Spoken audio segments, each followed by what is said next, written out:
accidentally intentionally broke my stepdaughter's nose, and now life with my wife and stepdaughter might never be the same. Posted by you/prankuser2046. I know the title sounds bad, but please read and throw it away afterward, plus fake names. I, 38M, married Judd, 44F, a few years ago and acquired a stepdaughter, Abby, 14F, as a result. I started dating Judd when Abby was 8, met her when she was 9, and married Judd when she was 10. I'd say our relationship is okay, she doesn't act bratty toward me and respects me enough as her mom's husband. However, there is one glaring issue, her pranking nature. Abby loves to pull pranks. Some examples include hiding my car keys in a box with what looked like 100 dubs. I found them quickly because she failed to notice my keys had duct tape on them. Another time, she hid in the fridge, something I still find very weird, to scare the first person who opened it. Well, last Wednesday, I arrived home, and it seemed I was the only one there. Only my shoes were at the doorstep, and I even called out Judd's and Abby's names with no answer. This is somewhat normal, as Judd sometimes works late and Abby stays at school for extracurriculars. So, I played around with my dog, a German Shepherd and Husky mix, for anyone who might ask, for a bit and then decided to relieve myself. When I got to the bathroom, I noticed that the window cabinet was open. I thought nothing of it at first and unzipped my pants, but then I saw a shadow behind the shower curtain. I thought the worst and immediately punched the figure behind the curtain. Well, as everyone may have guessed from the title, it was Abby. She was making a prank video, and I hadn't noticed that she had propped her phone up on the bathroom cabinet with 2 cups. I'm not going to lie, I didn't hold back. I punched her as hard as I could. Her nose looked broken, and when I realized it, I flipped out, and so did she. After maybe 5 minutes of freaking out, I drove her to urgent care and informed Judd of the situation. Her nose was indeed broken and would need about 6 to 12 weeks to recover. Abby won't talk to me, and as for Judd, she thinks my actions may have been justified but also believes I should have approached the situation with more caution, though she has refused to elaborate on that. Relevant comments. Commenter. You punched someone. I don't need to read it to know you suck. Ops response. Well, I thought she was a junkie who invaded my home, but okay. I'll be more cautious next time. Enlighten me, what steps should I take next time? Commenter 2. Good lord. Abby's incredibly lucky, Op. It could easily have been a baseball bat instead of your fist, or worse. And if she pulls this kind of crap elsewhere, and since she loves to pull pranks, I assume she does, God only knows what could happen to her. I'm looking forward to Judd's enlightenment on what you should have done after calling out and confirming the house was empty, only to find someone hiding inside. From Judd's response to the incident, I suspect she enables Abby's pranking hobby and probably finds it cute and creative. It's not. Commenter 3. Op, it may be worth showing your wife this thread. She needs to understand exactly how dangerous your stepdaughter's pranks are becoming. Update 11 days later. Well, this blew up big time. Let's address a few things. Abby's pranking nature isn't just focused on me, she has pulled pranks on her friends, the neighbors, and at school. The school has called Judd several times about this, as they have resulted in mild vandalism. The refrigerator prank, she was 11 when that happened, not a grown teenager. It was a brand new and very large fridge that my uncle bought and showed off to everyone. She climbed in until he opened it again. Judd yelled at her, saying that she could have suffocated in there, and took her outside to scold her for a few hours. The video doesn't show the toilet at all, just the shower curtain.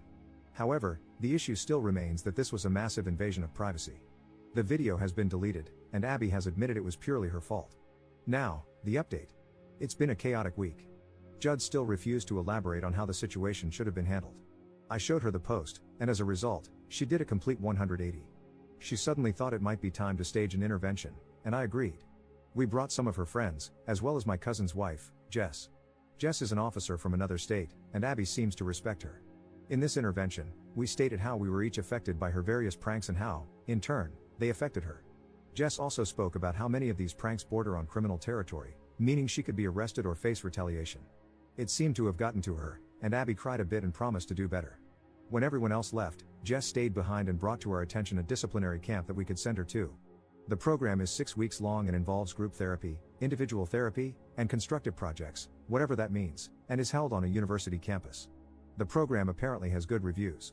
Judd seems dead set on sending her to figure out her core problems. I'm a little hesitant about sending a kid away from home, but I'm the step-parent, so I have no say. Relevant comments. Commenter. Being sent away seems extreme. Have you looked into this program? Is it held at a religious college? She might end up abused at some of these types of teen rehabilitation camps or just exposed to kids who are worse. I realize it might not be your call, but I would suggest trying local therapy first, long before sending a kid away. Ops response. And I agree, sending a kid away from home will probably just damage them more. But Judd seems intent on dishing out the harshest punishment immediately, thinking that this will nip it in the bud. Or she doesn't want to be seen as an enabler. She changed her opinion really fast when I showed her the original post. Op adds an edit to his post.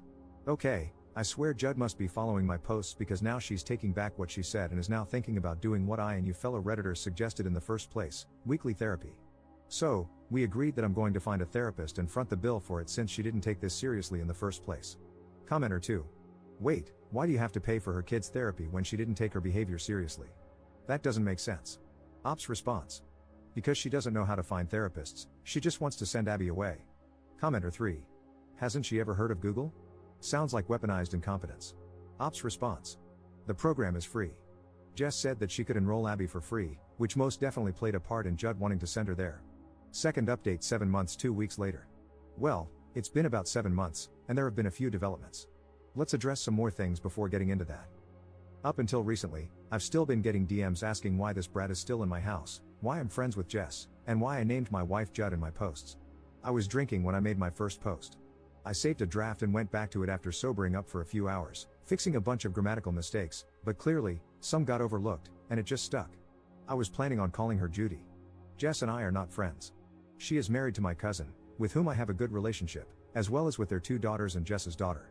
Jess has a serious problem with boundaries. As for why Abby was still living with me, you have to understand, I, her stepfather, broke Abby's nose. If word got out, it would look really bad. I would be seen as an abuser and might have even been arrested. Several comments pointed out that I should have saved that video for my own safety. I was pretty much going insane at that point, and my wife thought nothing of it, believing I should have just let it go until I showed her my original post. Honestly, I wanted to keep the intervention we had small and not involve her friends because I felt they didn't need to know about it. I just wanted her grandparents and Jess to show up, but I was convinced otherwise. So, the update. We decided to send Abby to weekly therapy. We agreed that I would find and pay for it, and if it worked, my wife would reimburse me. It did work. Abby improved a lot, and she realized how much damage she had done and is working to improve things. She even started doing volunteer work, which I didn't think she would do. She has apologized profusely, realizing how disgusting her prank was. She also deleted her TikTok account, claiming that's where she got all the ideas from. We decided to get her a new smartphone for her birthday 3 months ago as a reward for the improvements she made. We had taken away all smart devices as punishment. I don't think I mentioned that before. As for me and my wife, I gave her an ultimatum. Since therapy worked for Abby, it was time for us to go to couples therapy, or we would separate. We had been having problems even before this whole incident, and now it kind of had to be forced. For the past 2 years, we've been living more like roommates, and her enabling behavior was finally causing things to fall apart. She reluctantly agreed.